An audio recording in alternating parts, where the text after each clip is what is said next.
I never imagined I'd find myself in a moment that felt so vivid, so alive, at 62. Life has a way of settling into predictable patterns, comfortable, familiar, like a favorite sweater worn soft over decades. My days revolved around my knitting circle, my small herb garden, and my husband, Tom, who'd been at the same accounting firm for nearly 30 years. We were steady, reliable, maybe a little too predictable. Tom's boss, Daniel, was always courteous but reserved at the firm's annual gatherings, a man who wore tailored blazers and always had a glass of bourbon in hand. He wasn't ostentatious, but his quiet confidence made you feel like you needed to stand a little taller when he walked into the room. So, when Tom came home one evening in late May and said, "Daniel invited us to his lake house in the Adirondacks this weekend," I was caught off guard. "Us?" I asked, pausing as I chopped carrots for dinner, the knife hovering over the cutting board. "Well, actually, just you," Tom said, scratching his jaw in that nervous way he did when he wasn't sure how I'd react. "I've got to wrap up the Thompson account, but Daniel thought you might enjoy a getaway." I set the knife down, wiping my hands on a dish towel.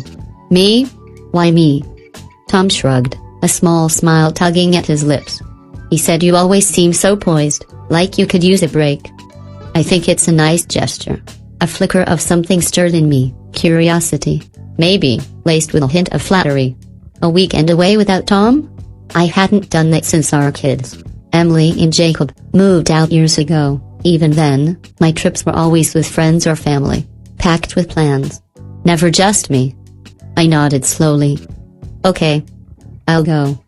That Friday, I packed a small duffel bag, a few outfits, a couple of novels, and a scarf in case the mountain air turned chilly. The drive from our home in Albany to Lake Placid took about 2 hours. Winding through dense forests and past shimmering lakes, the Adirondacks unfolded around me, all towering pines and rolling hills, the kind of beauty that makes you feel small and expansive at once. Daniel's lake house appeared as I rounded a bend, just as the sun dipped low, painting the water in hues of amber and gold. The house was understated but elegant, dark wood siding, a sprawling deck, and floor-to-ceiling windows that reflected the fading light like mirrors. Daniel was waiting in the driveway, his sleeves rolled up, a warm smile softening his usually reserved demeanor. "Laura," he said, his voice carrying an easy warmth, "I'm so glad you made it." There was something disarming about the way he said my name, like we were old friends, not just acquaintances who'd exchanged small talk at company events. I stepped out of the car, suddenly conscious of the faint lines around my eyes, the silver streaks in my hair. "Thank you for inviting me," I said. The drive was gorgeous. He insisted on carrying my bag despite my protests, leading me up the steps to the deck. "I thought you might enjoy some quiet," he said.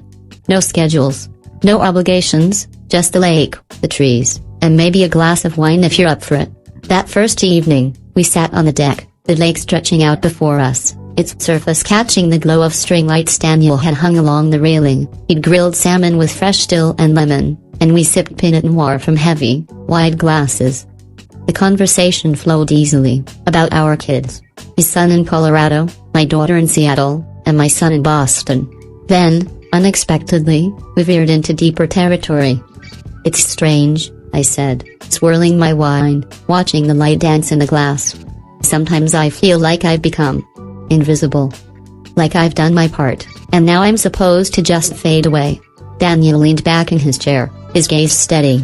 "You don't seem like someone who fades, Laura." I laughed, a little embarrassed but warmed by his words.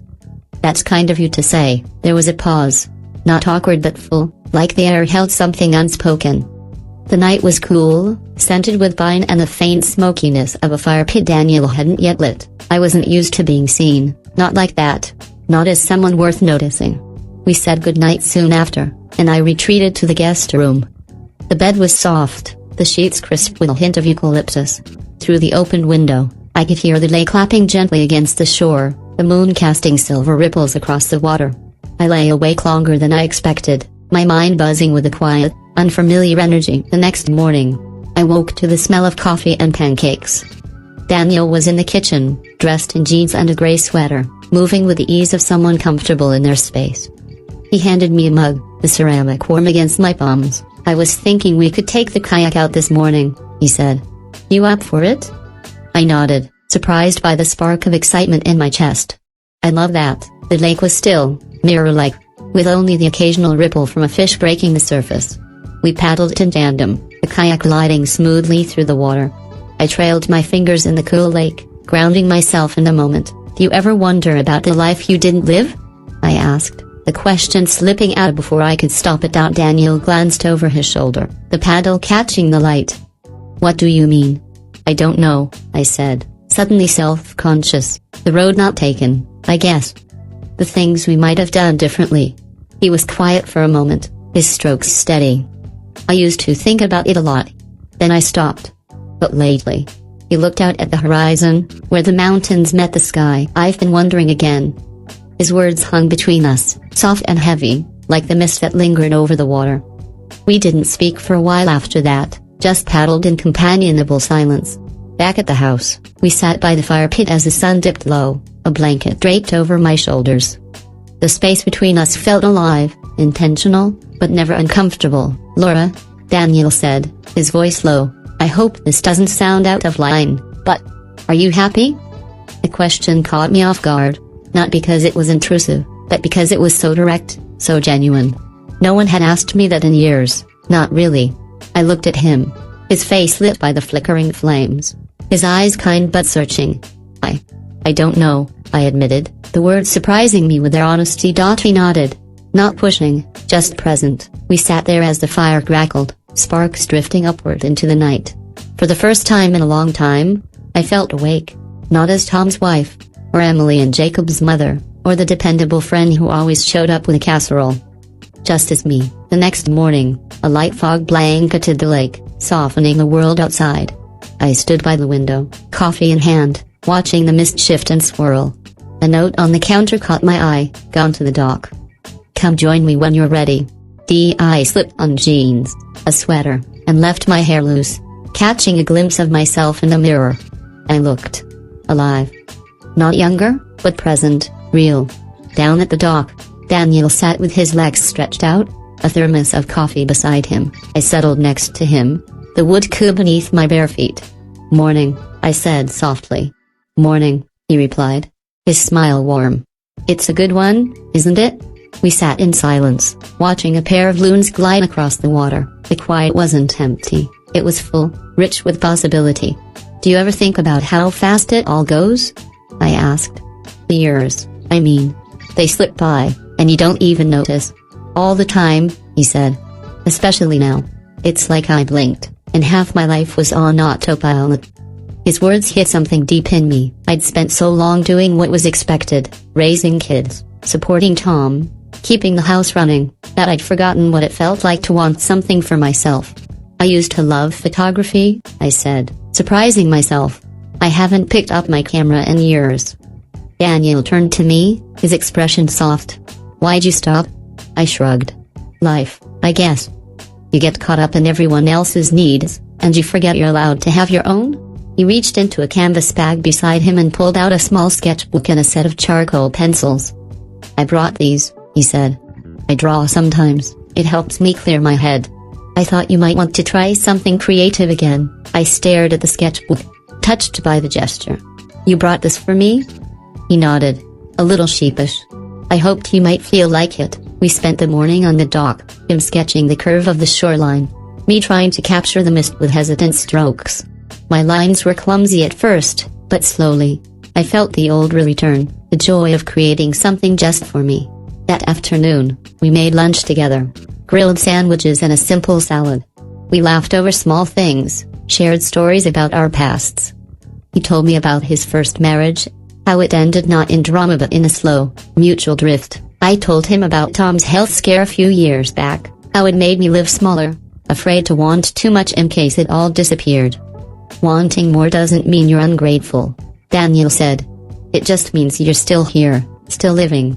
That night, after a walk through the woods, we sat by the fireplace inside. The flames cast a warm glow over the room, and the quiet between us felt different, more intimate, more aware. Daniel put on an old jazz record, the soft notes filling the space. Dance? He asked, holding out his hand. I haven't danced in years, I said, laughing. Not without a drink or two. He grinned. Good thing we've had wine with dinner. I took his hand, and we swayed slowly to the music. His hand rested lightly on my waist, warm and steady. I leaned into him, my head against his shoulder, feeling the years slip away. It wasn't about romance. Not exactly. It was about being seen, being wanted for who I was in that moment. When the song ended, he didn't pull away. "I'm not trying to complicate things," he said softly. "But I've loved every moment of this weekend. Not just because you're good company, Laura." I looked up at him, our faces close. "I feel the same," I said, my voice steady despite the warmth spreading through me. We didn't kiss, but the moment held more weight than any kiss could. It was real, restrained, and full of possibility. The final morning dawned with a soft rain pattering against the roof. I lingered in bed, reluctant to leave this place that had become a kind of sanctuary. Downstairs, Daniel was at the stove, the smell of bacon and coffee filling the air. He glanced over with that easy smile. "Thought I'd make breakfast one last time," he said. "Unless you decide to stay." I smiled, holding his gaze. "I haven't decided yet." We ate slowly, neither of us mentioning the drive back to Albany or the week ahead. After breakfast, I stood by the living room window, watching the rain blur the trees. Daniel came up behind me, close but not touching. "I've been thinking," he said. "Sometimes you don't realize what you're missing until it's right there in front of you." I turned to face him, the air thick with unspoken things. "Daniel, this weekend. It's been unexpected. But it's real to me." He exhaled, his expression softening. "It's real to me too." I stepped closer, resting my hand on his chest, feeling the steady beat of his heart. "I don't know what comes next," I said. "But this weekend, it woke something in me. I haven't felt this alive in years." He took my hand, his touch gentle but sure. "You don't have to figure it out today. But you deserve to feel this way, Laura. Not just for a weekend." When we kissed, it was slow, deliberate, like stepping into something sacred. There was no rush, no urgency, just warmth and understanding. We pulled apart, his forehead resting against mine, the rain a soft rhythm in the background. Later, as we packed my bag, Daniel handed me a small folded piece of paper. Inside was a sketch of me on the dock, my face turned toward the lake, peaceful and unaware. "I wanted to remember you like this," he said. I hugged him, holding on a little longer than necessary. We didn't make promises. We didn't need to. The drive home was quiet, but I felt full, not empty. Back in my kitchen, I placed the sketch on the fridge, made tea, and stood by the window, watching the wind move through the trees. I thought about what it meant to be seen, to be alive, and to want more. Not out of selfishness,